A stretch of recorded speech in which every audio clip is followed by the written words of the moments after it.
আপনি কি কখনো এমন মুরগির কথা শুনেছেন যার গায়ে কালো পালক, কালো ঠোঁট,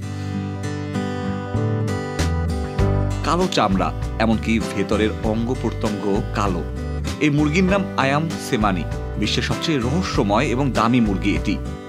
আয়াম মানে ইন্দোনেশিয়ান ভাষায় মুরগি, আর সেমানি অর্থ হলো পুরোপুরি কালো। এই মুরগির জন্ম হয়েছে জাভা অঞ্চলেই শত শত বছর আগে। এখন প্রশ্ন আসে, এরা এত কালো কেন? আয়াম সেমানির পুরো দেহ এমনকি হাড়ও কালো। এই কালো রঙের কারণ হলো ফাইব্রোমেলানোসিস নামে এক জেনেটিক মিউটেশন। এই জিন অতিরিক্ত মেলানিন তৈরি করে, যার ফলে গায়ে, চোখে, পায়ে সব জায়গায় গভীর কালো রং দেখা যায়। কিন্তু একটা ব্যাপার মনে রাখবেন, এদের রক্ত কালো নয়, বরং একটু গাঢ় লাল।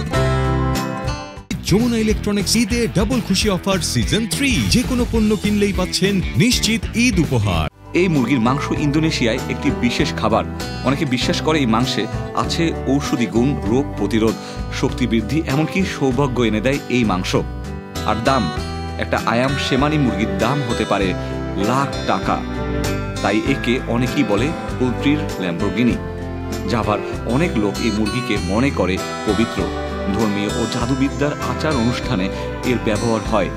বিশ্বাস আছে এই মুরগি অপদ্রব্য দূর করতে পারে, সৌভাগ্য বয়ে আনতে পারে। Ikhtiyar Ferdous, channel I.